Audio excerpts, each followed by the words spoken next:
जय श्री महाकाल दोस्तों, आपका स्वागत है ममता हिंदी कहानियां चैनल में। यहाँ पर आपको मिलेंगी दिल को छू जाने वाली प्रेरणादायक कहानियां। अगर आपको हमारी कहानियां पसंद आए तो वीडियो को लाइक करें, चैनल को सब्सक्राइब करें और अपने सुझाव कमेंट में जरूर दें। आपके सहयोग से आपका अपना चैनल ज्यादा से ज्यादा लोगों तक पहुंच पाए। धन्यवाद।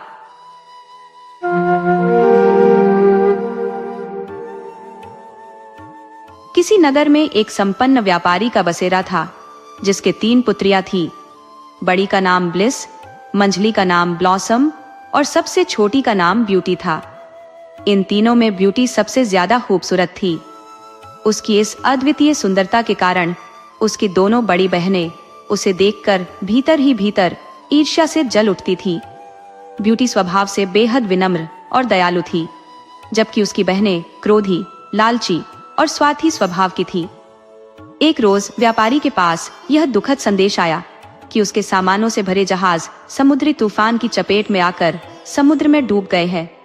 इस दुर्घटना से उसका भारी नुकसान हुआ और उसका व्यापार पूरी तरह तबाह हो गया।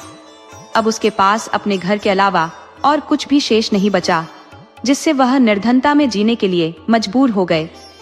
जो बेटियां ऐशो आराम की आदी थी, वे अब इस कठिन हालात के लिए हर समय अपने पिता को उलाहने देती और शिकायतों का पुलिंदा बांधती। वे घर का कोई भी काम करने से कतराती थी। वहीं ब्यूटी इन हालातों में भी अपने चेहरे पर मुस्कान बरकरार रखते हुए न केवल घर का सारा काम करती, बल्कि अपने पिता को भी खुश रखने का प्रयास करती थी। कुछ महीनों के बाद एक दिन व्यापारी को खबर मिली कि उसका एक जहाज बंदरगाह पर आ गया है। इस समाचार से व्यापारी की उम्मीद जागी और उसने तुरंत बंदरगाह जाने की तैयारी की। जाने से पहले उसने अपनी बेटियों से पूछा कि वापसी में वे उनके लिए क्या लाना चाहेंगी। दोनों बड़ी बेटियों ने महंगे वस्त्र, सुंदर जूते, मोतियों के हार जैसी चीजें मांगी, लेकिन ब्यूटी अपने पिता की स्थिति से परिचित थी, इसलिए उसने उनसे केवल एक खूबसूरत लाल गुलाब लाने का आग्रह किया। जब व्यापारी बंदरगाह पहुंचा तो उसने पाया कि उसके जहाज का सारा सामान बर्बाद हो चुका था और जहाज पूरी तरह क्षतिग्रस्त हो गया था। हताश और निराश व्यापारी वापस लौटने लगा। रास्ते में रात हो गई और उसे एक भयानक घना जंगल पार करना पड़ा। उसने जल्दी से जंगल पार करने का प्रयास किया, मगर अचानक आए तूफान ने उसकी राह रोक दी। आसरा खोजने की जद्दोजहद में वह इधर उधर भटकता रहा। तभी उसे एक जगह रोशनी नजर आई। करीब जाकर उसने देखा कि वह एक आलीशान महल था जो रोशनी से जगमगा रहा था। उसे लगा कि शायद वह इस रात के लिए यहाँ शरण ले सकेगा। महल के द्वार पर पहुंचते ही उसने पाया कि दरवाजा खुला हुआ है। उसने आवाज दी, लेकिन किसी ने उत्तर नहीं दिया। साहस जुटाकर वह भीतर दाखिल हुआ। अंदर पहुंचकर भी उसने पुकार लगाई, पर कोई नहीं आया। महल अपने आप में बड़ा ही अजीब था। हर ओर चकाचौंध करती रोशनी और भोजन कक्ष में स्वादिष्ट पकवानों से सजी मेज, पर कहीं भी कोई इंसान नहीं। लंबी यात्रा की थकान और भूख ने उसे घेर लिया था, इसलिए वह चुपचाप भोजन करने बैठ गया। खाने के बाद वह जिज्ञासा से महल की सीढ़ियां चढ़ते हुए ऊपर की ओर गया। महल अत्यंत भव्य और हर कक्ष बड़े ही सलीके से सजाया गया था। थकावट से चूर होने के कारण उसने एक कमरे में जाकर आरामदायक बिस्तर पर आराम किया और नींद में खो गया। सुबह जब उसकी आंख खुली तो उसने अपने बिस्तर के पास नए कपड़े देखे। नहा धोकर उसने वह कपड़े पहन लिए। खिड़की से बाहर झांककर देखा तो मौसम साफ था। उसने सोचा, अब मैं अपनी यात्रा फिर से आरंभ कर सकता हूँ। ये सोचकर वह सीढ़ियों से नीचे उतरा। नीचे पहुंचकर देखा कि मेज पर नाश्ता लगा हुआ था। उसने नाश्ता किया और प्रसन्न मन से बाहर की ओर बढ़ा। बाहर आते ही उसकी नजर एक खूबसूरत गुलाबों के बागीचे पर पड़ी, जहां रंग बिरंगे गुलाब खिले हुए थे। उन्हें देखकर उसे अपनी बेटी ब्यूटी से किया गया वादा याद आ गया। उसने सोचा, मेरी बड़ी बेटियों की इच्छाएं तो पूरी नहीं हुई, पर ब्यूटी की इच्छा को तो पूरा किया जा सकता है। ये विचार आते ही उसने जैसे ही लाल गुलाब तोड़ने के लिए हाथ बढ़ाया तो उसे अचानक एक भयानक हंसी सुनाई दी। डर के मारे उसने हाथ पीछे खींच लिया। उसके सामने एक डरावना राक्षस खड़ा था, जिसकी आंखें जैसे अंगारे बनकर दहक रही थी। राक्षस ने गुस्से से घूरते हुए कहा, नीच व्यक्ति, मैंने तुझे अपने महल में शरण दी, लजीज भोजन दिया, सोने के लिए नरम बिस्तर और पहनने को नए कपड़े दिए। बदले में तुम मेरे बागीचे से फूल चुराने की हिम्मत कर रहे हो? कितने कृतज्ञ हो तुम। अब मैं तुम्हें जीवित नहीं छोड़ूंगा। व्यापारी डर के मारे कांपता हुआ राक्षस के पैरों में गिर पड़ा और गिड़गिड़ाते हुए बोला, मुझे माफ कर दीजिए। ये गुलाब मैं अपने लिए नहीं बल्कि अपनी बेटी के लिए तोड़ रहा था, जिससे मैंने एक लाल गुलाब लाने का वादा किया था। मुझे मत मारो, तुम जैसा कहोगे मैं वैसा ही करूंगा। व्यापारी की याचना पर राक्षस बोला, ठीक है, मैं तुम्हें एक शर्त पर बख्शता हूं कि तुम अपनी उस बेटी को यहाँ मेरे पास लेकर आओगे जिसके लिए तुम मेरे बगीचे से फूल तोड़ रहे थे। डरे हुए व्यापारी ने उस समय अपनी जान बचाने के लिए राक्षस की बात मान ली और अपनी बेटी को उसके पास लाने का वादा कर वह वहां से निकल गया। जब वह घर पहुंचा तो उसकी आंखें आंसुओं से भीगी हुई थी। वह बहुत डरा हुआ था। पूछने पर उसने अपने साथ हुई पूरी घटना विस्तार से बता दी। पूरी बात सुनने के बाद ब्यूटी बोली, पिताजी आप चिंता मत कीजिए, आपकी जान बचाने के लिए मैं कुछ भी करूंगी। अपने वादे के अनुसार आप मुझे उस राक्षस के महल में ले चलिए। तुम मुझे बहुत प्यार करती हो ब्यूटी, ये मैं जानता हूँ, लेकिन मैं कितना स्वार्थी पिता कहलाऊंगा जो अपनी जान बचाने के लिए अपनी बेटी को उस राक्षस को सौंप देगा। व्यापारी रोते हुए बोला, पिताजी आपकी जान बचाने का यही एक रास्ता है, हम कुछ कर भी नहीं सकते, आप मुझे उस राक्षस के महल में ले चलिए। ब्यूटी ने अपने पिता को समझाया। 2 की मन से व्यापारी ब्यूटी को उस राक्षस के महल में छोड़ ले आया। शुरू में ब्यूटी उस राक्षस के भयानक रूप रंग को देखकर डर गई, लेकिन उस राक्षस का ब्यूटी के प्रति व्यवहार बहुत अच्छा था। उसने ब्यूटी को ढेर सारे नए कपड़े दिए और गहने दिए, उसे एक बहुत ही सुंदर कमरे में रखा। वह उसका बहुत ख्याल रखने लगा, जिससे धीरे धीरे ब्यूटी का डर खत्म हो गया। शुरू में राक्षस चुपचाप दूर से ब्यूटी को देखा करता था, फिर धीरे धीरे उसने उससे बातें करनी शुरू की। ब्यूटी को भी राक्षस से बात करना अच्छा लगने लगा। दिन गुजरते रहे और दोनों बहुत अच्छे दोस्त बन गए। राक्षस ब्यूटी को चाहने लगा था, लेकिन अपनी बदसूरती के कारण उससे अपनी मन की बात कहने से डरता था। फिर भी एक दिन उसने हिम्मत करके ब्यूटी को अपने मन की बात बता दी और उसके सामने विवाह का प्रस्ताव रख दिया। इस प्रस्ताव पर ब्यूटी आश्चर्य में पड़ी दियच गई। उसे समझ नहीं आया कि राक्षस को क्या उत्तर दे। वह सोच में पड़ी दियच गई। वह कैसे उस बदसूरत राक्षस से विवाह कर सकती थी, लेकिन वह उसकी भावनाओं को भी ठेस नहीं पहुंचाना चाहती थी, क्योंकि वह उसके प्रति दयालु था और उसने उसके पिता के प्राण भी नहीं लिए थे। ब्यूटी घबराते हुए बोली, मैं इसका अभी कोई उत्तर नहीं दे सकती। ब्यूटी की बात पूरी होने के पहले ही राक्षस उसका उत्तर समझ गया और उसकी बात काट कर बोला, कोई बात नहीं ब्यूटी, मैं तुम्हारी स्थिति समझता हूँ, मुझे तुम्हारी बात का बुरा भी नहीं लगा है। इतना कहकर वह वहां से चला गया। दिन गुजरते गए। दोनों ने इस बारे में फिर कोई बात नहीं की। ब्यूटी को वहां कोई तकलीफ नहीं थी, लेकिन वह अपने पिता और बहनों को बहुत याद किया करती थी। ऐसे ही एक दिन वह उन्हें याद कर उदास बैठी हुई थी। तभी राक्षस वहां आया और उसकी उदासी का कारण पूछा। ब्यूटी ने उसे बताया कि वह अपने परिवार को याद कर रही है। राक्षस ब्यूटी का दुहक समझ गया और उसने उसे एक जादुई आईना दिया, जिसमें वह जब चाहे अपने पिता और बहनों को देख सकती थी। ब्यूटी उस आईने को पाकर बहुत खुश हुई। अब जब भी उसका मन करता वह उसमें अपने परिवार को देख लेती थी। एक दिन ब्यूटी ने उस आईने में देखा कि उसके पिता बहुत बीमार है और मरने की कगार पर है। वह दुखी हो गई। उसने राक्षस से विनती की कि वह उसे उसके पिता से मिलने के लिए जाने दे। वह आखिरी बार उनसे मिलना चाहती है। पता नहीं फिर कभी वह उन्हें देख पाए या ना। पहले तो राक्षस ने मना कर दिया, लेकिन फिर ब्यूटी के आंसू देखकर उसका मन पिघल गया और उसने उसे जाने की इजाजत दे दी। उसने ब्यूटी से कहा, मैं तुम्हें अपने पिता के पास जाने की इजाजत देता हूँ, लेकिन इस शर्त पर कि तुम्हें 7 दिन के भीतर मेरे वापस आना होगा, नहीं तो मैं तुम्हारी याद में मर जाऊंगा। ब्यूटी ने राक्षस से वादा किया कि वह अपने पिता को देखकर 7 दिन में वापस लौट आएगी। राक्षस ने उसे एक अंगूठी दी और कहा कि जब वह यह अंगूठी अपनी उंगली से उतारेगी वह वापस इस महल में होगी। ब्यूटी ने वह अंगूठी पहन ली। अगले दिन जब वह सोकर उठी तो उसने खुद को अपने पिता के घर पर पाया। वह सीधे जाकर अपने पिता से मिली। पिता ब्यूटी को देखकर बहुत खुश हुआ। वास्तव में वह यह सोचकर बीमार पड़ी दियच गया था कि उसकी बेटी एक राक्षस की कैद में है। ब्यूटी ने उसे राक्षस के बारे में विस्तार से बताया कि वह उसके साथ बहुत अच्छा व्यवहार करता है और उसे कोई तकलीफ नहीं होने देता। ब्यूटी की खैरियत जानकर व्यापारी धीरे धीरे ठीक होने लगा। वहां रहते हुए ब्यूटी को राक्षस की याद आने लगी।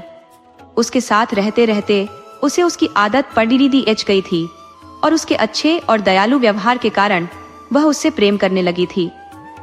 एक दिन ब्यूटी की दोनों बहनें ब्लिस और ब्लॉसम, जिनका विवाह हो चुका था, उससे मिलने आई। ब्यूटी ने उन्हें राक्षस के घर के आरामदायक जीवन के बारे में बताया। सुनकर दोनों बहनें जल उठी। जब उन्हें पता चला कि ब्यूटी को 7 दिन के भीतर वापस राक्षस के महल जाना है, तो उन्होंने झूठे आंसुओं की बदौलत ब्यूटी को वहां कुछ दिन और रोक लिया। वास्तव में यह उनकी योजना थी ताकि राक्षस को ब्यूटी पर गुस्सा आए और वह उसे मार डाले। उधर राक्षस ब्यूटी का इंतजार कर रहा था। 7 दिन पूरे होने के बाद भी ब्यूटी के वापस न आने पर वह टर्दियचकने लगा। इधर ब्यूटी भी उसे याद कर रही थी। एक रात ब्यूटी ने सपना देखा कि राक्षस नीचे गिरा हुआ है और मर रहा है। ब्यूटी की नींद टूट गई। उसे अपना वादा न निभाने पर बहुत पछतावा हुआ। उसने तुरंत ही अपनी अंगूठी निकाल दी और दूसरे दिन जब वह सोकर उठी तो वह राक्षस के महल में थी। ब्यूटी ने दिन भर राक्षस का इंतजार किया, लेकिन वह उससे मिलने नहीं पहुंचा। उसने पूरे महल में उसे ढूंढा, लेकिन वह उसे नहीं दिखा। वह परेशान हो गई। फिर शाम को वह महल से बाहर निकली और राक्षस को खोजने लगी। उसने पूरे बगीचे में उसे ढूंढा। फिर वह महल के पीछे वाले हिस्से में गई। वहां एक कोने में राक्षस नीचे पट रहा हुआ था। वह बहुत कमजोर नजर आ रहा था। ऐसा लग रहा था मानो वह मरने की कगार पर है। ब्यूटी जल्दी से उसके पास गई और उससे बोली, ये तुम्हें क्या हो गया है? मैंने तुमसे कहा था ना कि यदि तुम नहीं आई तो मैं तुम्हारी याद में मर जाऊंगा। राक्षस ने उत्तर दिया। ब्यूटी ने अपने देर से आने के लिए उससे क्षमा मांगी और उसे कहने लगी, तुम मुझे छोड़कर मत जाओ। मैं तुम्हारे बिना नहीं रह सकती। मैं तुमसे प्रेम करने लगी हूँ। मुझसे विवाह कर लो। ब्यूटी का इतना कहना था कि एक चमत्कार हुआ और वह राक्षस एक सुंदर नौजवान राजकुमार में परिवर्तित हो गया। ब्यूटी यह देखकर आश्चर्यचकित रह गई। राजकुमार ने उसे बताया, मैं एक जादूगरनी के श्राप के कारण राक्षस बन गया था। कई वर्षों तक मैं इस रूप में रहा। ये श्राप तभी टूटता जब कोई मेरी बदसूरती के बाद भी मुझसे सच्चा प्रेम करता। आज तुम्हारे सच्चे प्रेम के कारण वह श्राप टूट गया है और मैं वापस अपने असली रूप में आ गया हूँ। ब्यूटी उसे देखकर बहुत खुश हुई। दोनों ने विवाह कर लिया और खुशी खुशी रहने लगे। दोस्तों, आपको कहानी कैसी लगी? अपने सुझाव कमेंट करना न भूले। तो चलिए आज की अगली कहानी शुरू करते हैं।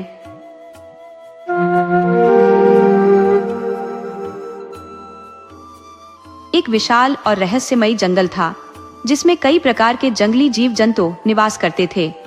जंगल चारों ओर ऊंचे ऊंचे पर्वतों और एक ओर से गहरी चौड़ी नदी से घिरा हुआ था। पहाड़ इतने ऊंचे थे कि उन्हें पार कर पाना असंभव था और नदी इतनी भयावह थी कि उसमें उतरना बेहद कठिन था। इस कारण बाहरी दुनिया से कोई भी इस जंगल के भीतर नहीं आ सकता था। इस जंगल में एक वृद्ध साधु रहा करते थे जिनके कई शिष्य थे। वृद्ध साधु ने बाहर की दुनिया देख रखी थी, लेकिन उनके शिष्यों ने कभी बाहर की दुनिया का अनुभव नहीं किया था। उन्हें बाहरी संसार के बारे में बिल्कुल भी जानकारी नहीं थी, क्योंकि साधु ने उन्हें इस बारे में कुछ नहीं बताया था। हाँ, साधु ने उन्हें स्वर्ग और देवी देवताओं की थोड़ी बहुत जानकारी अवश्य दी थी। वृद्ध साधु और उनके शिष्य ज्यादातर समय पूजा अर्चना और तपस्या में व्यतीत करते थे। सुबह होते ही वे जल्दी उठते, नदी किनारे जाकर स्नान करते और फिर भक्ति में लीन हो जाते। भूख लगने पर जंगल के फल फूल खा लेते और रात होने पर अपनी कुटियों में सो जाते। यही उनके जीवन की दिनचर्या थी। उन्हें इसके अतिरिक्त और किसी चीज का ज्ञान नहीं था। जंगल के उत्तरी हिस्से में एक सुंदर और शांत तालाब था, जिसके बारे में सिर्फ वृद्ध साधु जानते थे। शिष्यों को तालाब की कोई जानकारी नहीं थी, क्योंकि साधु ने उन्हें इसके बारे में कभी कुछ नहीं बताया था, बल्कि उन्होंने अपने शिष्यों को उत्तरी दिशा में जाने से सख्त मना किया था। शिष्य साधु का बहुत सम्मान करते थे और मन ही मन उनसे भयभीत भी रहते थे। इसीलिए किसी ने भी कभी उस दिशा में जाने का साहस नहीं किया। उत्तरी दिशा का वह तालाब साधारण नहीं था। वह तालाब परीलोक की राजकुमारी सोनापरी का था। सोनापरी पूर्णिमा की सुबह अपनी सखियों के संग वहां आती थी और दिन भर जल में खेलती थी। उनकी जल क्रीड़ा शाम तक चलती रहती थी और अंधेरा होने से पहले ही सोनापरी और उसकी सखियां अपने पंख लगाकर परीलोक लौट जाती थी। साधु का एक युवा शिष्य हमेशा यह सोचता रहता था कि आखिर उत्तरी दिशा में ऐसा क्या है जो उसके गुरु ने उधर जाने से मना किया है। एक दिन उसने निश्चय किया कि वह उत्तर दिशा में जाएगा और देखेगा कि वहां क्या छिपा है। अगले दिन वह अपने सभी साथियों से पहले उठा और अकेले ही जंगल के उत्तर की ओर चल पड़ा। पूनम की दोपहर थी जब वह युवा शिष्य तालाब किनारे पहुंचा। जैसे ही उसने वहां का दृश्य देखा, उसकी आंखें वहीं ठहर गई। तालाब में अनगिनत सुंदर परियां बिना किसी वस्त्र के जल में क्रीड़ा कर रही थी। यह शिष्य, जिसने अपने जीवन में कभी किसी स्त्री की झलक तक नहीं देखी थी, इन परियों को देख मंत्रमुग्ध हो गया। वह सभी तप, ध्यान और साधना भूल गया और एक वृक्ष के पीछे छिपकर पूरी शाम तक परियों की झलक्रीड़ा का आनंद लेता रहा। सूर्यास्त के समय परियां तालाब से बाहर आईं, अपने पंख लगाए, वस्त्र पहने और हवा में विलीन हो गई। युवा शिष्य अवाक रह गया। सब कुछ जैसे स्वप्न सा लग रहा था। अब हर पूनम का दिन उसका नया नियम बन गया। वह सभी से पहले उठता, तालाब पर पहुंचता और सारा दिन बस परियों की जलक्रीड़ा का दीदार करता। समय यूं ही बीतता गया और 5 महीने बीत गए। इस दौरान शिष्य के मन में तीव्र आकर्षण और कामेच्छा ने जन्म ले लिया। उसका मन अब किसी साधना में नहीं लगता था। हर क्षण परियों की छवि उसकी आंखों के सामने तैरती रहती। रात में भी उसे बस जल में क्रीड़ा करती परियां ही सपनों में दिखाई देती। उसकी बेचैनी बढ़ती जा रही थी। उसे यह समझ में नहीं आ रहा था कि वह अपनी इस खलबली को कैसे शांत करे। इतने महीनों में उसने इतना अवश्य जान लिया था कि इनमें से एक राजकुमारी है जो अपनी सखियों के संग हर पूनम के दिन यहाँ आती है। एक दिन उसने तय किया कि इस बार वह परियों की राजकुमारी से अवश्य बात करेगा। अगले दिन फिर पूनम थी।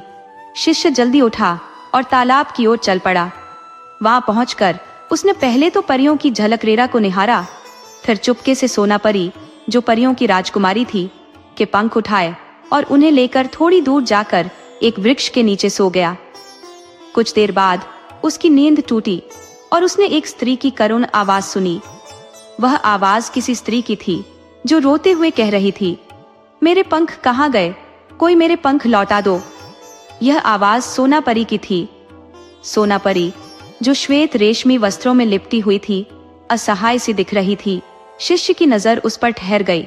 उसकी करुणा जाग उठी और उसने सोनापरी के पंख लौटाते हुए उन्हें उसके हाथों में दे दिए। सोनापरी ने भी युवा शिष्य को देखा तो ठगी सी रह गई। उसने परीलोक में अपनी माँ से धरती के पुरुषों के बारे में सुना तो था, लेकिन पुरुषों को कभी देखा नहीं था। सोनापरी को युवा शिष्य बेहद अच्छा लगा।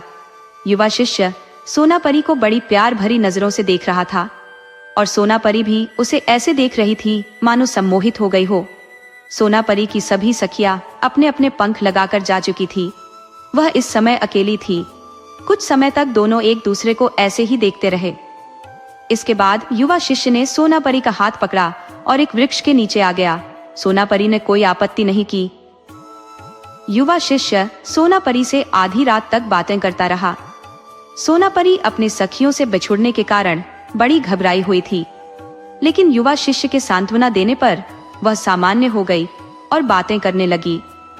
सोनापरी ने उसे बताया कि उसका परीलोक यहाँ से बहुत दूर है, लेकिन वह पंख लगाकर बहुत जल्दी अपने लोक में पहुंच जाती है।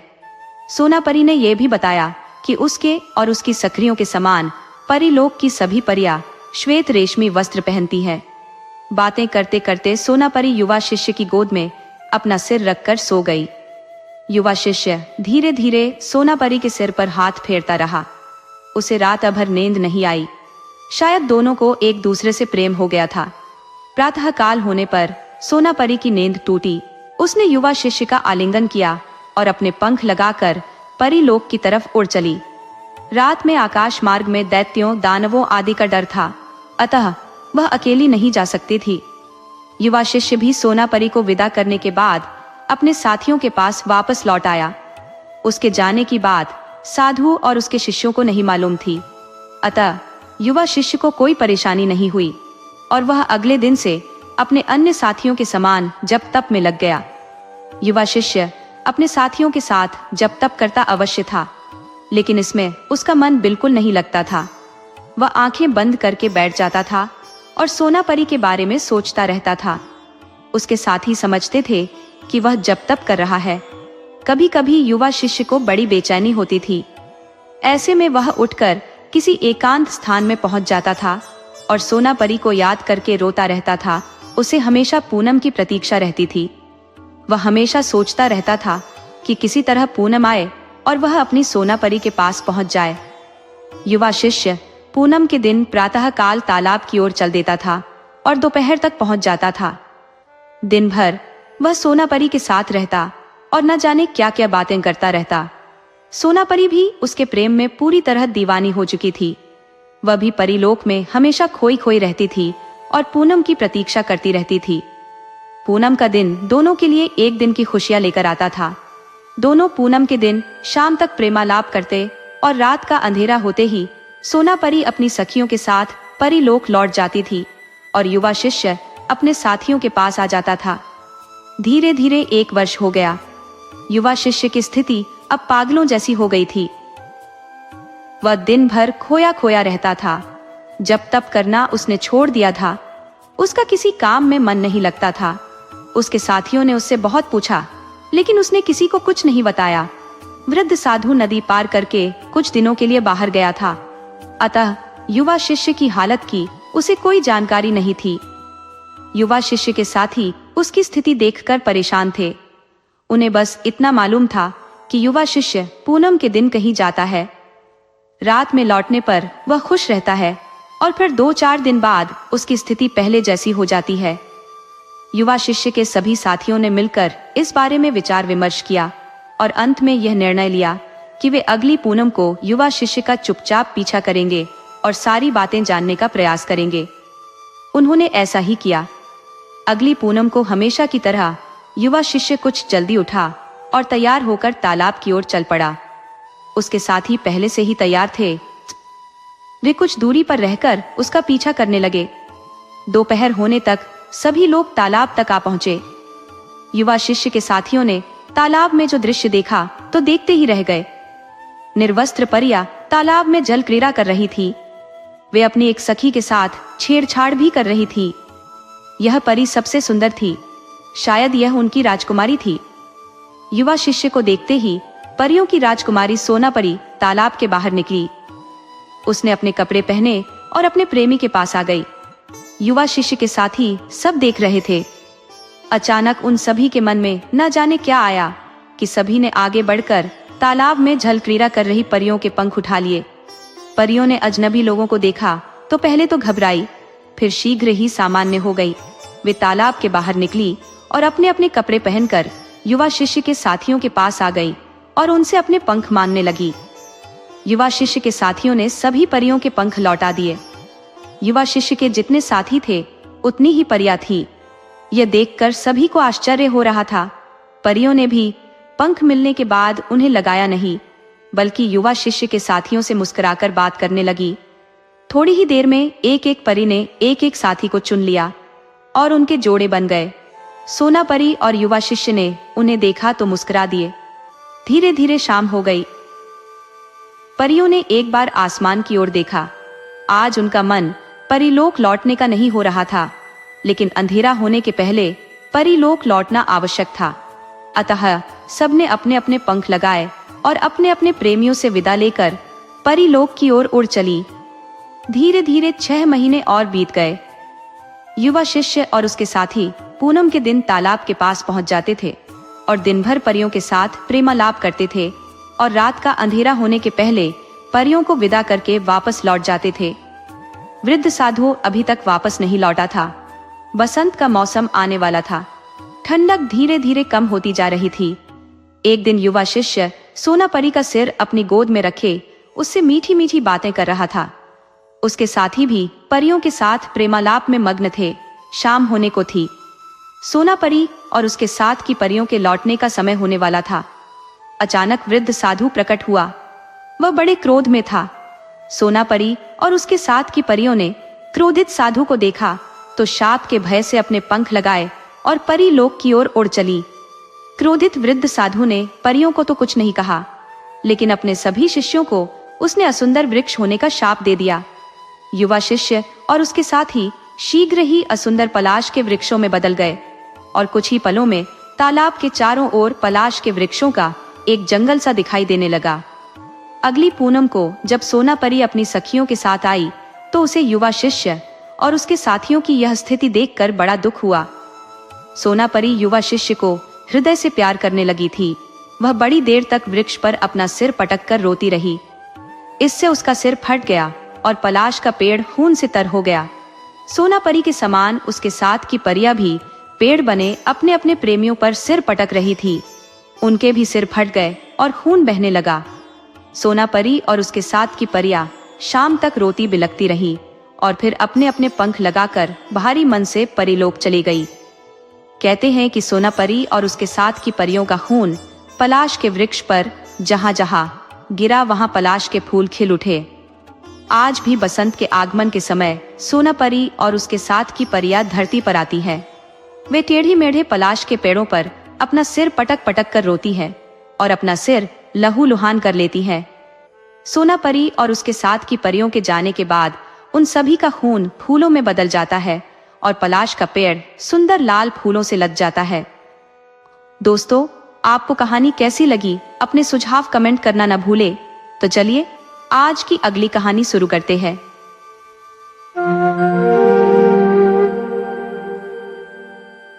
एक बेहद अमीर व्यापारी था जो इतना संपन्न था कि चाहे तो पूरी सड़क और एक छोटी गली को चांदी के सिक्कों से ढक सकता था, लेकिन वह इतनी आसानी से पैसा उड़ाने वाला व्यक्ति नहीं था।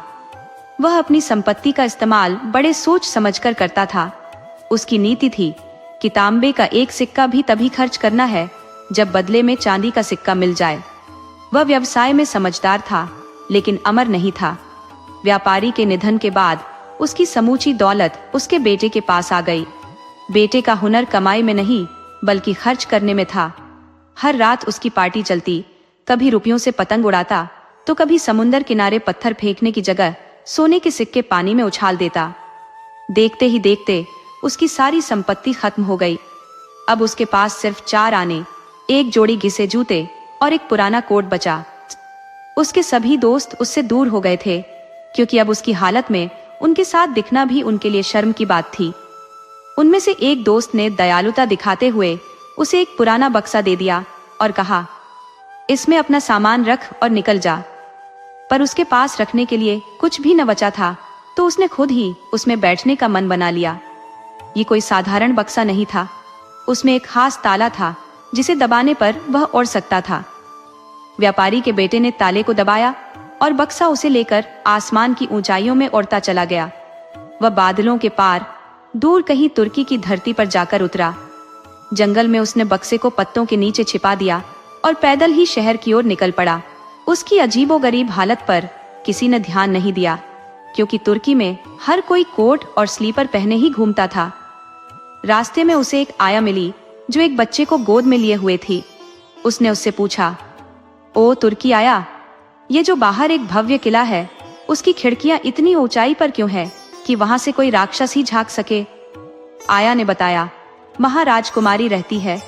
भविष्यवाणी में कहा गया है कि एक प्रेमी उसकी जिंदगी में दुख लाएगा, इसलिए उसे वहां कैद रखा गया है, ताकि राजा रानी के महल में न होने पर भी उसे कोई न मिल सके। व्यापारी के बेटे ने उसे शुक्रिया कहा और वापस जंगल की तरफ भागा, जहां उसने अपना जादुई बक्सा छुपाया था। वह बक्से में बैठा और उसे राजमहल की छत तक ले गया। वहां से वह एक खिड़की के रास्ते सीधे राजकुमारी के पास जा पहुंचा। वह आराम से सोफे पर सो रही थी और उसकी सुंदरता ऐसी थी कि व्यापारी का बेटा खुद को रोक न सका और उसने उसे हल्के से चूम लिया। अचानक जागकर राजकुमारी ने एक अजनबी को अपने सामने देखा और सहम गई। लड़के ने खुद को तुर्कों का देवता बताकर उसे शांत किया और कहा कि वह आसमान से उड़कर उससे मिलने आया है। इस बात ने राजकुमारी के चेहरे पर खुशी ला दी। दोनों सोफे पर एक दूसरे के पास बैठ गए और लड़के ने उसे तरह तरह की कहानियां सुनाना शुरू किया। उसने एक अनोखी कहानी राजकुमारी की आंखों के बारे में गढ़ी और कहा कि उसकी आंखें जैसे किसी गहरे तालाब की तरह थी, जिनमें विचार जल परियों की तरह तैरते रहते थे। उसने यह भी कहा कि उसका माथा बर्फ के पहाड़ों सा भव्य था, जिसमें सुंदर तस्वीरों से सजे विशाल कमरे थे। उसने उन सारसों की कहानी सुनाई जो छोटे छोटे मासूम बच्चों को अपने साथ लाते थे। उसकी कहानियां अनोखी और लुभावनी थी। अंत में उसने राजकुमारी के सामने विवाह का प्रस्ताव रखा, जिसे उसने खुशी खुशी स्वीकार कर लिया। राजकुमारी बोली, तुम शनिवार को दोबारा आना। उस दिन मेरे माता पिता चाय पर आएंगे। उन्हें गर्व होगा कि उनकी बेटी तुर्कों के भगवान से विवाह कर रही है, लेकिन उन्हें शानदार परियों की कहानियां सुनानी होंगी। मेरी माँ को ऐसी कहानियां पसंद है जो किसी न किसी सीख से भरी हो, और मेरे पिता को ऐसी कहानियां चाहिए जो हंसी खुशी से लबालब हों। लड़के ने मुस्कुराते हुए जवाब दिया, शादी के उपहार के रूप में मैं ढेर सारी कहानियां ही लाऊंगा। विदा लेते वक्त राजकुमारी ने उसे एक तलवार भेंट की, जिसकी मूठ पर चमचमाते सोने के सिक्के जड़े हुए थे और जिनकी उसे सख्त जरूरत थी। लड़का उड़ता हुआ वापस लौट गया। उसने खुद के लिए एक नया कोट खरीदा और जंगल में जाकर शनिवार के लिए परियों की कहानियां गढ़ने में जुट गया। यह काम आसान नहीं था, लेकिन उसने कहानियां बना ही ली। आखिरकार शनिवार आ पहुंचा। राजा रानी अपने दरबारियों के साथ राजकुमारी के पास बैठकर चाय का आनंद ले रहे थे और उन्होंने लड़के का बहुत गर्मजोशी से स्वागत किया। रानी ने कहा, अब हमें एक ऐसी परियों की कहानी सुनाओ जो गहरी हो और कुछ सिखाए भी। राजा ने मुस्कुराते हुए कहा, पर उसमें हास्य का भी तड़का होना चाहिए। लड़के ने सिर हिलाकर कहा, मैं पूरी कोशिश करूंगा। और उसने कहानी सुनानी शुरू की। एक ऐसी कहानी जो ध्यान से सुनने पर अपनी गहराई खुद बयान करती थी। एक वक्त की बात है, कुछ गंधक की माचिसें थी। उन्हें अपने ऊंचे कुल का गर्व था। उनके परिवार का पेड़ जंगल का सबसे बड़ा चीड़ का पेड़ था और वे उसके छोटे टुकड़े पर थे। ये माचिसें ताक पर रखे एक पुराने लोहे के बर्तन और एक चकमक डिबिया के बीच में रखी हुई थी। उन्होंने अपने बचपन और जवानी की कहानी ऐसे सुनाई, तब हम ऊंचाई पर रहते थे। हमें हर सुबह और शाम को हीरों की चाय, जिसे ओस कहते हैं, दी जाती थी। सूरज जब भी निकलता हमारे ऊपर ही चमकता था। सारी छोटी चिड़िया हमें कहानी सुनाती थी। हम रईस थे क्योंकि हम पूरा साल अपने हरे कपड़े पहन सकते थे, जबकि बेचारे दूसरे पेड़ों को सर्दियों में नंगे खड़ा होना पड़ता था। वे ठंड से जम जाते थे। फिर एक दिन लकड़हारा आया और सब उलट पलट हो गया। सारा परिवार बट गया। हमारे परिवार के पेड़ के तने को एक बड़े जहाज के मस्तूल पर नौकरी मिली। अब वह सारी दुनिया की सैर कर सकता है। हमें ठीक से नहीं मालूम कि टहनियों का क्या हुआ, पर हमें मामूली लोगों के लिए आग जलाने का काम मिला। ऊंचे कुल के हम लोगों का अंत रसोई में हुआ।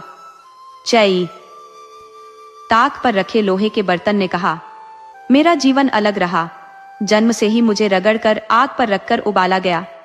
कितनी बार ऐसा हुआ, इसकी मुझे गिनती भी याद नहीं है। मैं यहाँ बड़ा जरूरी और पक्का काम करता हूँ, इसीलिए तुम सब में मेरा नंबर अव्वल होना चाहिए। इसके अलावा मेरा एक ही शौक है, वह यह है कि मैं साफ सुथरा ताक पर बैठा अपने दोस्त से अच्छी अच्छी बात करूं।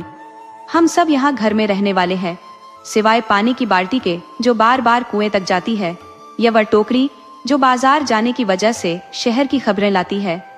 पर जहां तक मेरा सवाल है, मुझे यह सब अच्छा नहीं लगता। वह टोकरी सिर्फ लोगों और सरकारों की बातें करती है। एक दिन बेचारा मिट्टी का घड़ा इतना डर गया कि गिरकर टुकड़े टुकड़े हो गया। बाजार की टोकरी जरा आजाद किस्म की है। चकमक डिबिया बड़बड़ाई, तुम ज्यादा ही बोलते हो, हमें एक अच्छी शाम बितानी चाहिए। स्टील चकमक पर बजा और चिंगारी निकलने लगी। माचिस बोली, हाँ, हम ये बात करते हैं कि कौन सबसे बड़ा है। मिट्टी का घड़ा बोला, मुझे अपने बारे में बात करना अच्छा नहीं लगता, इससे अच्छा कहानियां कहते हैं। मैं एक कहानी कहता हूँ जो हम में से किसी के साथ भी हो सकती है। ऐसी कहानी मेरे ख्याल से सबको अच्छी लगेगी। बाल्टिक समुद्र के पास जहाँ डेनिश बीच के पेड़ प्लेटें बोली, शुरुआत सुंदर है, मुझे विश्वास है कि कहानी हमें अच्छी लगेगी। मिट्टी का घड़ा बोलता गया, एक शांत घर में मेरी जवानी बीती। हर हफ्ते मेज कुर्सियों पर पॉलिश की जाती थी, हर दूसरे दिन फर्श धोए जाते थे और हर 15 दिन बाद पर्दे धोकर प्रेस किए जाते थे। पंखों वाले झाड़न ने कहा, तुम बड़े रोचक ढंग से कहानी सुनाते हो। तुम्हारी बातचीत में ऐसी सफाई है जैसे कोई औरत कहानी कह रही हो। पानी की बाल्टी खुशी के साथ हवा में उछलती हुई बोली, सच, बिल्कुल सच। मिट्टी के घड़े ने अपनी कहानी सुनाई। शुरू की तरह बीच और आखिर भी मनोरंजक था। सारी प्लेटों ने एक साथ ऐसी आवाज की जैसे तारीफ कर रही हो। पंखों वाले झाड़न ने अजवायन के पौधे की माला से बनाकर घड़े को पहनाने की तैयारी की। उसे पता था कि बाकी सब चिढ़ जाएंगे, पर उसे लगा कि आज किसी की इज्जत करो तो कल वह तुम्हारी इज्जत करेगा। बड़ा चिमटा बोला, चलो नाचते हैं, और वे सब नाचने लगे। हे भगवान, वे कैसे ताने फैला सकते थे। कोने में रखी कुर्सी का कवर उन्हें देखने की कोशिश में बीच में से 2 टुकड़ों में फट गया। नाचना खत्म होने पर चिमटा बोला, हमारे लिए पत्तों की माला कहाँ है? तब उन्हें भी माला पहनाई गई। माचिसों ने कहा कुछ नहीं, पर मन में सोचा, ओछे छोटे लोगों की भीड़। समोवर भी गाने वाली थी। फिर बोली कि उसे ठंड लग गई है, पर यह सच नहीं था, वह घमंडी है। सिर्फ खाने वाले कमरे में मालिक मालकिन के सामने गाती है। खिड़की की चौखट पर एक पुराना कलम रखा था जिससे नौकरानी लिखा करती थी। उसमें कोई खास बात नहीं थी, सिवाय इसके कि उसे दवात में जरा ज्यादा डुबो दिया गया था। कलम इसे अपनी खासियत समझकर इस पर गर्व करता था।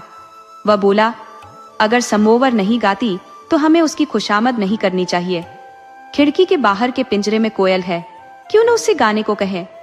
सच है कि उसने न गाना सीखा है, न पढ़ी लिखी है, पर फिर भी उसके गाने में जो सादगी है वह शांति देने वाली है। चाय की केतली ने शिकायती आवाज में कहा, मैं नहीं सोचती कि यह ठीक है। वह समोवर की सौतेली बहन थी। हम किसी बाहर की चिड़िया का गाना क्यों सुने? क्या यह देशभक्ति है? बाजार की टोकरी इसका फैसला करे। टोकरी बोली, मुझे बहुत गुस्सा और खींच आ रही है। ये कोई तरीका है शाम बिताने का? सब चीजों को उनकी जगह वापस रखो, फिर मैं फैसला दूंगी। सब चिल्लाने लगे, हल्ला करो, हल्ला करो। उसी वक्त दरवाजा खुला, नौकरानी अंदर आई। सब फौरन अलग होकर चुपचाप खड़े हो गए। सबसे छोटा होते हुए भी मिट्टी का घड़ा यही सोच रहा था कि मैं रसोई में सबसे जरूरी हूँ। मैं चाहता तो शाम मजेदार बन सकती थी। नौकरानी ने एक माचिस उठाकर आग जला दी। तीली सोचने लगी, आप सब देख सकते हैं कि हम ही यहाँ बड़े हैं। क्या आग जलाते हैं? क्या रोशनी है? तभी तीली का अंत हो गया, वह जल गई। कहानी खत्म होते ही रानी बोली, ये बहुत सुंदर कहानी थी। मुझे लगा जैसे मैं रसोई में माचिस के साथ थी। हम तुम्हें अपनी बेटी देंगे। राजा ने कहा, बिल्कुल, हम सोमवार को शादी करेंगे। और उसने व्यापारी के बेटे की पीठ थपथपाई, क्योंकि अब वह उन्हीं के परिवार का हो गया था।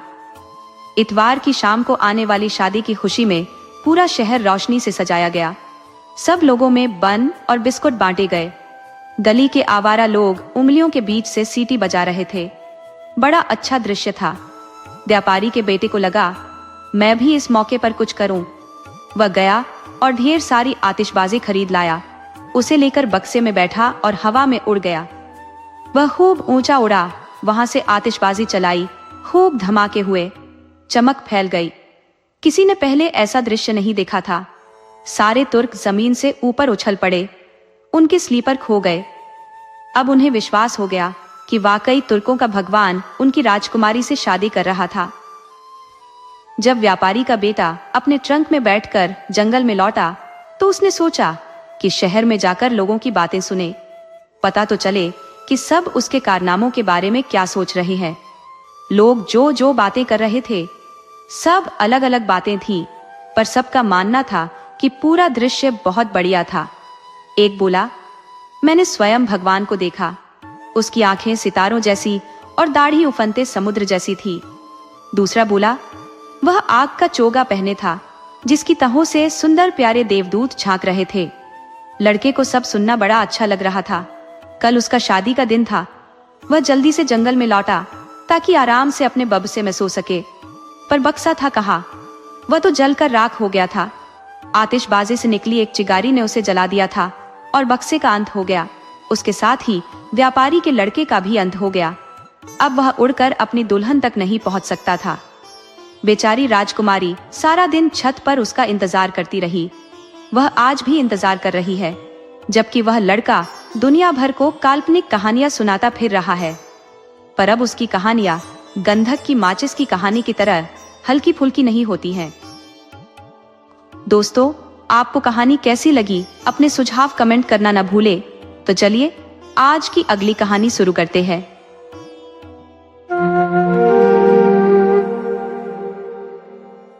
माँ अपने नन्हे बच्चे के पास बैठी थी, जिसका चेहरा चिंता और उदासी से घिरा हुआ था। उसके दिल में एक गहरी आशंका थी कि कहीं वह अपना बच्चा खो न दे। बच्चे का चेहरा मुरझाया और पीला पड़ गया था और उसकी आंखें धीरे धीरे बंद हो रही थी। सांसें मुश्किल से निकल रही थी, कभी कभी इतनी गहरी हो जाती जैसे दिल पर भारी बोझ हो। माँ का मन और भी बोझिल हो जाता था। तभी दरवाजे पर हल्की दस्तक हुई। एक विनम्र बूढ़ा व्यक्ति खुद को मोटे कपड़ों में लपेटे अंदर आया। उसके ऊपर ओढ़ा कपड़ा घोड़े के कंबल जैसा था, जो उसे शीत ऋतु की ठंडी हवाओं से बचा रहा था। बाहर की दुनिया बर्फ में लिपटी थी और हवा इतनी तीव्रता से चल रही थी कि उसका स्पर्श चुभन छोड़ देता था। बूढ़ा व्यक्ति ठंड से कांप रहा था। उस दौरान बच्चे की सांसें कुछ देर के लिए शांत हुई तो माँ ने रसोई में जाकर उसके लिए एक छोटे बर्तन में थोड़ी सी बियर गर्म करने के लिए स्टोव पर रख दी। बूढ़ा व्यक्ति पास बैठकर झूला झुलाने लगा और माँ पुरानी कुर्सी पर बच्चे के पास बैठ गई। बच्चा सांस लेने में तकलीफ महसूस कर रहा था और माँ उसके नन्हे हाथ को मजबूती से थामे हुए थी। क्या आपको लगता है मैं इसे बचा पाऊंगी? उसने धीरे से पूछा। ईश्वर इसे मुझसे दूर तो नहीं करेगा ना?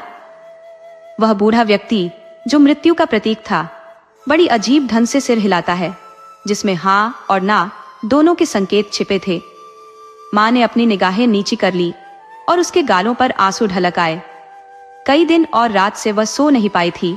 उसकी आंखें बोझिल हो चली थी और अंततः वह एक क्षण के लिए सो गई। जागने पर वह ठंड से कांप उठी। ये क्या हो गया? उसने इधर उधर देखा, पर बूढ़ा व्यक्ति वहां नहीं था और उसका बच्चा भी उसके साथ चला गया था। कमरे के कोने में पुरानी घड़ी धीमे स्वर में टिक टिक कर रही थी।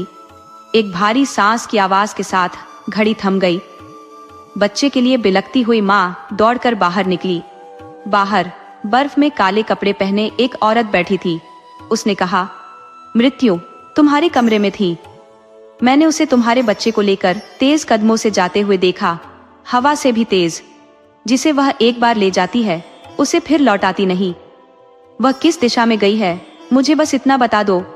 माँ ने दयनीय स्वर में कहा, मुझे उसका रास्ता बता दो, मैं उसे खोज लूंगी। मैं उसे जानती हूँ, काले कपड़ों वाली औरत ने कहा, परंतु इससे पहले कि मैं तुम्हें बताऊं, तुम वे सारे गीत मुझे सुनाओ जो तुमने बच्चे को सुनाए थे। मुझे वे गीत अच्छे लगते हैं। मैं उनको पहले सुन चुकी हूँ। मैं रात हूँ और मैंने तुम्हारे आंसू देखे हैं जब तुम उन्हें गाती थी। मैं उन सबको गाऊंगी, सबको, माँ ने कहा, परंतु मुझे जाने दो ताकि मैं उसे पकड़ सकूं और अपने बच्चे को पा सकूं। परंतु रात मौन और निश्चल बैठी रही। फिर माँ ने अपने हाथ सिकोड़े, गाना गाया और रोई। बहुत गाने और उनसे अधिक आंसू बहाने पर रात बोली, दाईं ओर देवदार के घने जंगल में जाओ, क्योंकि मैंने मृत्यु को तुम्हारे बच्चे के साथ उधर ही जाते देखा था।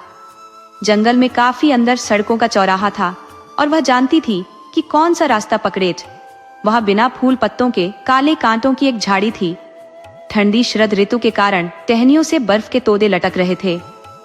क्या तुमने मृत्यु को मेरे नन्हे बच्चे के साथ जाते हुए नहीं देखा? हाँ, झाड़ी ने उत्तर दिया, परंतु मैं तुम्हें तब तक नहीं बताऊंगी कि वह किस तरफ गई है जब तक तुम अपनी छाती से मुझे गर्म नहीं करती। मैं यहाँ जम रही हूँ, मैं बर्फ बन रही हूँ। उसने झाड़ी को सीने से लगा लिया, बिल्कुल पास, ताकि अच्छी तरह गर्म कर सके। कांटे उसकी चमड़ी में घुस गए और उसका रक्त बड़ी बड़ी बूंदों में बहने लगा। काले कांटों वाली झाड़ी के ताजा पत्ते निकल आए और उस काली शरद रात में फूल खिल गए। एक दुखी माँ का सीना कितना गर्म होता है। काले कांटों वाली झाड़ी ने बता दिया कि वह कौन सा रास्ता पकड़े। फिर वह एक बड़ी झील के पास आई, जहां न कोई जहाज था और न ही कोई नाव। झील न इतनी जमी हुई थी कि वह उस पर चल सके और न ही इतनी काफी खुली थी कि उसमें से चलकर निकल सके। फिर भी उसको इसे पार करना था यदि वह बच्चे को पाना चाहती थी। फिर वह झील को ही पीने के लिए लेट गई। ऐसा करना किसी के लिए भी असंभव था, परंतु दुखी माँ ने सोचा कि शायद कुछ अजूबा हो जाए। नहीं, ये कभी नहीं हो सकता। झील ने कहा, आओ हम देखें कि हम समझौता कैसे कर सकते हैं। मुझे मोती इकट्ठे करने में रुचि है और तुम्हारी दोनों आंखें इतनी साफ है जैसी मैंने कभी नहीं देखी। यदि तुम अपने आंसू मुझ में डाल दो तो मैं तुम्हें बड़े ग्रीन हाउस तक पहुंचा दूंगी जहां मृत्यु फूल और वृक्ष उगाती है। उनमें से हर मानव एक जीवन है।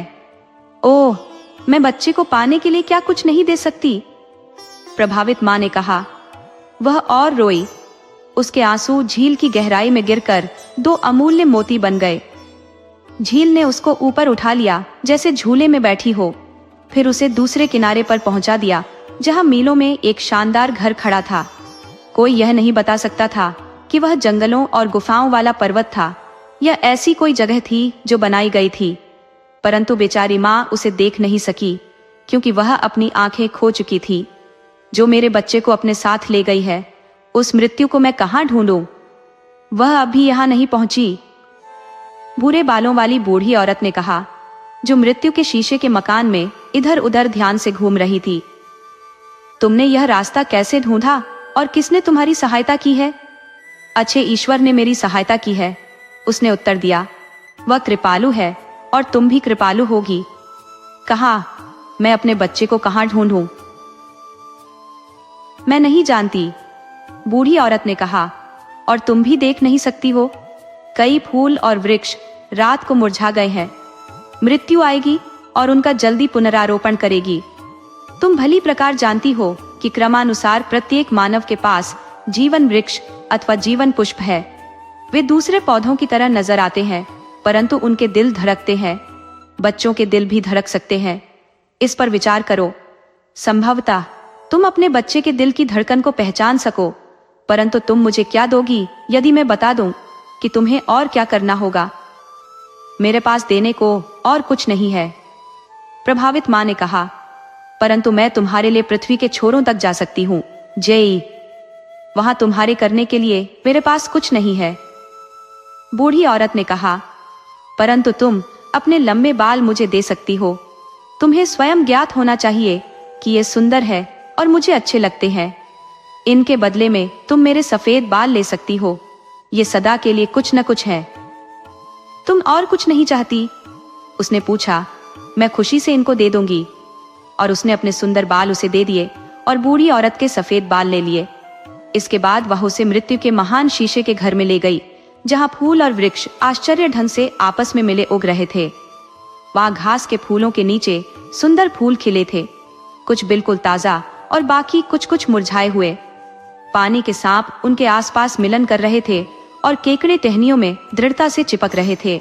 वहां पाम के भड़कीले वृक्ष थे, बलूत, केले, अजमोदा और पुदीने के खिले हुए पौधे भी थे। हर फूल और वृक्ष का नाम था। प्रत्येक मानव जीवन था। लोग जीवित थे, एक चीन में, दूसरा ग्रीनलैंड में, दुनिया में बिखरे हुए। बूढ़े बड़े वृक्षों को गमलों में धकेला गया था और काय में लिपटे रक्षित छोटे दुर्बल फूल धरती में उपज रहे थे। परंतु दुखी माँ तमाम छोटे से छोटे पौधों पर झुकी और प्रत्येक में मानव हृदय को धड़कते पाया और लाखों पौधों में से अपने बच्चे के दिल को पहचान लिया। यह है वह चिल्लाई और केसर के नन्हे फूल की ओर हाथ फैलाए जो पीला और मुरझाया हुआ लटक रहा था। फूल को मत छुओ, बुढ़िया ने कहा। यहाँ बैठ जाओ। जब मृत्यु, जो कुछ ही मिनटों में आने वाली है, आएगी तो उसे पौधे उखाड़ने मत देना, बल्कि उसको धमकाना कि यदि उसने ऐसा किया तो तुम दूसरे पौधे उखाड़ दोगी। तब वह डर जाएगी। उसको इन सब का हिसाब देना होता है। जब तक परमात्मा की आज्ञा नहीं होगी, एक भी पौधा उखाड़ा नहीं जाना चाहिए। एकाएक बड़े कमरे में से एक बर्फीला झोंका आया और अंधी माँ ने महसूस किया कि मृत्यु आ पहुंची है। तुमने यहाँ का रास्ता कैसे ढूंढा? नॉड, उसने पूछा। तुम मुझसे पहले जल्दी कैसे आ गई? सी, मैं माँ हूं। सी, उसने उत्तर दिया। मृत्यु ने कोमल नन्हे फूल की ओर अपने हाथ बढ़ाए। परंतु उसने हाथ कसकर रखे और दृढ़ता से थामे रही। फिर भी उसने पूर्णतः सावधानी रखी ताकि वह एक पत्ती भी छू न सके। फिर मृत्यु ने अपने हाथों पर फूंक मारी और महसूस किया कि उसकी सांस बर्फीली हवा से अधिक ठंडी थी और उसके हाथ शक्तिहीन होकर नीचे गिर गए। तुम मेरे विरुद्ध कुछ नहीं कर सकती, मृत्यु ने कहा, परंतु दयालु परमात्मा कर सकता है। उसने उत्तर दिया, मैं केवल वही करती हूँ जिसकी वह आज्ञा देता है।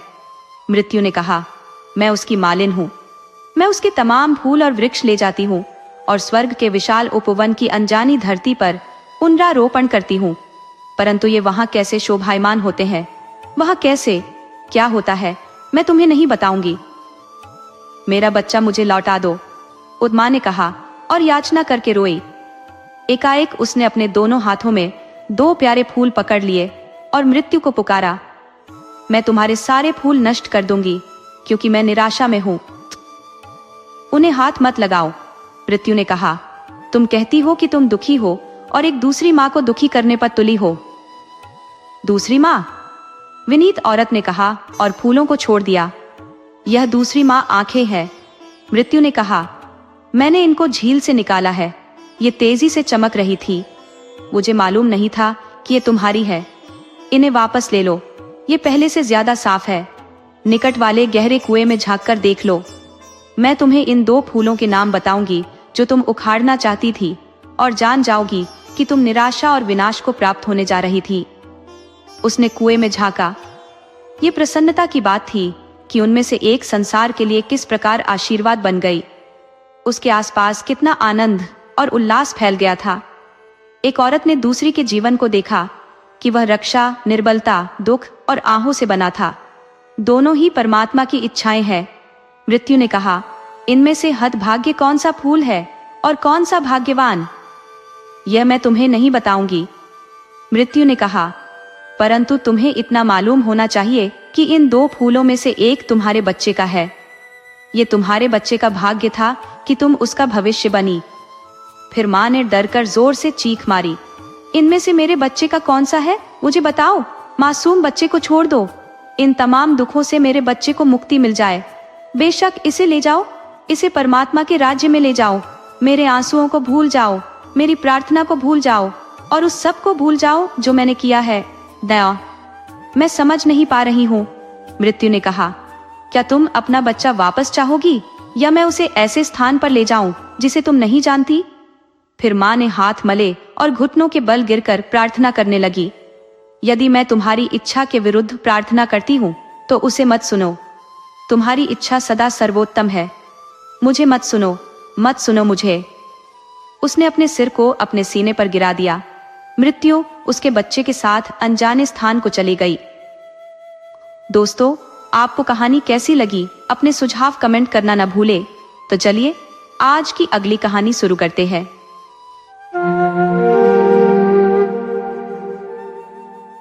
हर रोज दोपहर में जब लड़के स्कूल से लौटते थे तो वे राक्षस के बगीचे में खेलने पहुंच जाते थे। बगीचा बहुत विशाल और मनमोहक था, जहां नर्म हरी मखमली घास बिछी रहती थी। घास के चारों ओर खूबसूरत फूल इस तरह खिले होते थे मानो किसी ने सितारों को बिखेर दिया हो। बगीचे के बाहर मौलश्री के वृक्ष खड़े थे, जिन पर बसंत के समय गुलाबी और मोती जैसे सफेद कोमल कलियां खिलती थी। शरद ऋतु में पेड़ों पर लजीज फल लदे रहते और चिड़िया उन पेड़ों पर बैठकर मधुर तान छेड़ती। बच्चों को चिड़ियों के गीत सुनने के लिए खेल रोकना पड़ता था। यहाँ आकर कितना आनंद आता है, वे एक दूसरे से कहते थे। फिर एक दिन राक्षस लौट आया। वह अपने एक मित्र से मिलने गया था और वहां 7 साल बिताए थे। जब 7 साल बीत चुके और उसने अपने मित्र से सब कुछ कह लिया जो उसे कहना था, तब उसने अपने किलेबंदी में लौटने का निश्चय किया। घर लौटते ही उसने अपने बगीचे में बच्चों को खेलते देखा। तुम यहाँ क्या कर रहे हो? राक्षस ने कठोर आवाज में पूछा, जिसे सुनते ही सब लड़के भाग खड़े हुए। ये बगीचा मेरा है, सिर्फ मेरा, और इसमें मैं किसी और को नहीं खेलने दूंगा, उसने घोषणा की। इसके बाद उसने बगीचे के चारों ओर एक ऊंची दीवार खड़ी कर दी और एक सूचना बोर्ड लगा दिया, जिस पर लिखा था, प्रवेश निषेध, आज्ञा न मानने वाले को दंड भुगतना होगा। वह सच में एक स्वार्थी राक्षस था। बेचारे बच्चों के पास खेलने के लिए कोई और जगह नहीं बची। उन्होंने सड़क पर खेलने की कोशिश की, लेकिन सड़क धूल से भरी थी और उस पर पत्थर पड़े थे जो उन्हें पसंद नहीं आते थे। वे बगीचे की ऊंची दीवार के चारों ओर घूमते रहते और अंदर के खूबसूरत बगीचे की बातें करते। स्कूल से लौटते वक्त वे एक दूसरे से कहते, बगीचे में खेलते हुए कितनी खुशी मिलती थी। फिर बसंत का मौसम आया और चारों ओर नन्ही नन्ही कलियां और चिड़िया दिखने लगी। लेकिन स्वार्थी राक्षस के बगीचे में अब भी सर्दी का ही मौसम बना रहा। चिड़ियों ने वहां गीत नहीं गाए, क्योंकि खेलने वाले बच्चे नहीं थे और पेड़ों पर नई कोंपलें भी नहीं फूटी। एक दिन घास में से एक नाजुक सा सुंदर फूल खिल उठा, पर जब उसने राक्षस के बगीचे की वो चेतावनी देखी तो बच्चों के लिए उसका दिल पिघल गया और वह दुख से फिर से झुककर मुरझा गया। इस चेतावनी से अगर कोई खुश था तो वो थे बर्फ और कोहरा। उन्होंने खुशी खुशी कहा, लगता है बसंत ने इस बगीचे को भुला दिया है, अब हम यहीं जमे रहेंगे। इसके बाद बर्फ ने पूरी घास को अपने सफेद चादर से ढक दिया और कोहरे ने पेड़ों पर अपनी धुंध की परत बिछा दी। फिर उन्होंने उत्तरी हवा को बुलाया और वह भी तेज शोर के साथ बगीचे में गूंजने लगी, इतनी ताकत से कि महल की चिमनी तक गिरा दी। उत्तरी हवा ने कहा, ये तो बढ़िया जगह है, अब हमें ओलों को भी बुलाना चाहिए।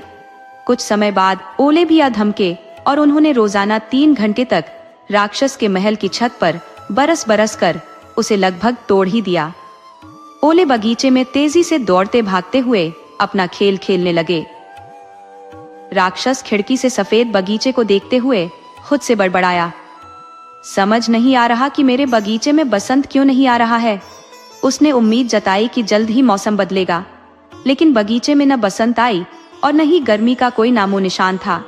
शरद ऋतु ने बाकी सभी बगीचों में सुनहरे फल उगाए, मगर राक्षस के बगीचे के लिए कुछ नहीं छोड़ा। शरद ऋतु ने कहा, ये राक्षस बहुत स्वार्थी है और इस कारण उसके बगीचे में हमेशा सर्दी का ही साम्राज्य रहा, जहां बर्फ, कोहरा, ओले और उत्तरी हवा अपनी मनमानी करते रहे। एक सुबह जब राक्षस अपने बिस्तर पर जागा ही था, उसने एक मनमोहक गीत सुना। गीत की मिठास इतनी अद्भुत थी कि उसे लगा शायद राजा के गायक इस ओर से गुजर रहे हैं। सच तो ये था कि उसकी खिड़की के बाहर एक कोयल मधुर गीत गा रही थी। उसने इतने समय बाद किसी चिड़िया का गाना सुना था कि उसे यह दुनिया का सबसे सुंदर संगीत लग रहा था। इस मधुर संगीत के बाद ओलों की बरसात उसके सिर पर रुक गई और उत्तरी हवा ने भी अपना गर्जना छोड़ दिया। खिड़की से अब एक मनभावन खुशबू बहने लगी। उसने मुस्कुराते हुए कहा, लगता है आखिर बसंत आ ही गई है। ये कहकर वह बिस्तर से उछल पड़ा और चारों तरफ देखने लगा। पर उसने क्या देखा? उसने एक बहुत ही आश्चर्यजनक दृश्य देखा। उसके दुर्ग की चाहर दीवारी में एक छोटा सा छेद था, जिसमें से कुछ लड़के रेंग रेंग कर दुर्ग में घुस आए। ये और वहां के बगीचे में लगे वृक्षों की डालियों पर बैठे हुए थे। वह जितने पेड़ देख सकता था उसने देखे और प्रत्येक पर एक न एक बालक बैठा पाया। बहुत दिनों के बाद बच्चों को अपने ऊपर बैठा हुआ देख पेड़ इतने प्रसन्न हुए कि उनमें फूल उगाए। बच्चों के सिरों पर पत्तों से भरी शाखाएं लहराने लगी। पक्षीगण भी अब इधर उधर घूम रहे थे और प्रसन्नता से अपनी कूकें मार रहे थे, और हरी घास में से फूल भी धीरे धीरे हंसते हुए से उदित हो रहे थे। यह बहुत ही सुंदर दृश्य था। इसके साथ ही बगीचे के एक कोने में अब भी शिशिर थी। ये कोना दुर्ग में बने हुए महल के सबसे अधिक दूर पर था। यहाँ एक छोटा लड़का खड़ा हुआ था। इतना छोटा था कि वह पेड़ों की डालियों तक नहीं पहुंच सकता था, और वह अपनी इस असफलता से झुंझलाकर इधर उधर घूमता हुआ रो रहा था। बेचारे वृक्ष पर भी काफी कोहरा और बर्फ ढंका हुआ था। उत्तरी हवा भी इसके ऊपर तूफानी वेग से मंडरा रही थी। बच्चे, मेरे ऊपर चढ़ जाओ, वृक्ष ने बालक से कहा और अपनी डालें इतनी नीचे झुका ली जितना कि संभव था। परंतु बच्चा फिर भी न चढ़ सका, क्योंकि वह बहुत ही छोटा था। यह देखकर राक्षस का हृदय द्रवित हो उठा। उफ, मैं कितना स्वार्थी रहा हूँ। अब मैं समझा कि बसंत मेरे यहाँ क्यों नहीं ठहरती। अब मैं इस बच्चे को वृक्ष के शिखर पर बैठाऊंगा और वहां से अपनी दीवार का दरवाजा खटखटाऊंगा, और तब मेरा बगीचा हमेशा बच्चों के खेल का मैदान बन जाएगा। वह वास्तव में अपनी करनी पर बहुत दुखी हो रहा था। अब वह सीढ़ी से उतरकर नीचे आया और धीरे से अपने सामने वाला दरवाजा खोलकर बगीचे में चला गया। लेकिन लड़कों ने ज्यों ही उसे देखा, वे उससे इतना डर गए कि वे देखते ही भाग गए और बगीचे में पुनः शिशिर ऋतु का राज्य छा गया। केवल वही एक छोटा लड़का बचा जो दौड़कर भाग नहीं सका, क्योंकि उसकी आंखें आंसुओं से भरी थी, इसलिए वह राक्षस को आते हुए न देख सका। राक्षस ने इसी बच्चे को चुपके से पीछे से जाकर पकड़ लिया और उसे प्यार भरे हाथों से लेकर वृक्ष के शिखर पर बैठा दिया। उसके ऐसा करते ही पेड़ में फूल लग गए और पक्षीगण वहां आकर कूकने लगे। छोटे बच्चे ने भी अपने दोनों हाथ फैलाकर राक्षस के गले में डाल दिए और उसे चूम लिया। जब दूसरे लड़कों ने यह सब देखा तो समझ लिया कि राक्षस अब दुष्ट नहीं रहा है और वे दौड़कर बगीचे में आए और उनके साथ बसंत ने भी अपने चरण वहां रखे और उनको देखकर राक्षस ने कहा, क्या रे बच्चों, अब यह तुम्हारा ही बगीचा है? और उसकी कुदाली लेकर दुर्ग की दीवार को तोड़ डाला। 12 बजे दिन को जब सब लोग बाजार जा रहे थे, उन्होंने देखा कि राक्षस एक बड़े ही सुंदर बगीचे में बच्चों के साथ खेल रहा है। सारे दिन वे खेलते रहे और शाम के वक्त वे राक्षस से विदा लेने के लिए आए। लेकिन तुम्हारा छोटा साथी कहाँ है? मेरा मतलब उस बच्चे से है जिसे मैंने पेड़ पर चढ़ा दिया था, उसने कहा। राक्षस उसे सबसे अधिक प्यार करता था क्योंकि उस बच्चे ने उसे चूमा था। हमें उसका पता नहीं है, बहुत संभव है कि वह चला गया हो, बच्चों ने कहा। तुम लोग उससे यहाँ कल आने के लिए कह देना, राक्षस ने कहा। लेकिन बच्चों ने जवाब दिया, हम नहीं जानते हैं कि वह कहाँ रहता है और न हमने उसे इसके पहले कभी देखा ही है। ये सुनकर राक्षस बहुत दुखी हुआ। प्रतिदिन दोपहर को जब स्कूल की छुट्टी हो जाती थी, तब बच्चे आते और राक्षस के साथ खेला करते थे, लेकिन जिस छोटे बच्चे को राक्षस प्यार करता था वह कभी नहीं दिखाई दिया। राक्षस इन सब बच्चों के प्रति बहुत ही दयालु था, तथापि वह अपने छोटे मित्र को देखने के लिए तरसता रहता था और हमेशा उसके विषय में चर्चा किया करता था। वह कहा करता, मैं उसको देखने की कितनी तीव्र इच्छा रखता हूँ। वर्ष बीतते गए और राक्षस बहुत वृद्ध और शिथिल हो चला और अधिक खेलने की सामर्थ्य उसमें नहीं रह गई। इसलिए वह एक बड़ी आराम कुर्सी पर बैठा रहता और अपने बगीचे की प्रशंसा किया करता। वह कहता, मेरे बगीचे में कई प्रकार के सुंदर पुष्प हैं, लेकिन सब पुष्पों में बच्चे ही सबसे अधिक सुंदर पुष्प हैं। साओ। जाड़े में एक दिन सुबह कपड़े पहनते हुए राक्षस ने अपनी खिड़की के चारों ओर देखा। उसने शिशिर के प्रति घृणा प्रकट नहीं की, क्योंकि वह जानता था कि सोता हुआ बसंत ही शिशिर होता है, इसीलिए पहले भी इस ऋतु में मचकुंद हो जाते हैं। अब उसने अचानक ही अपनी आंखें मली और वह आश्चर्यचकित हो देखता रह गया।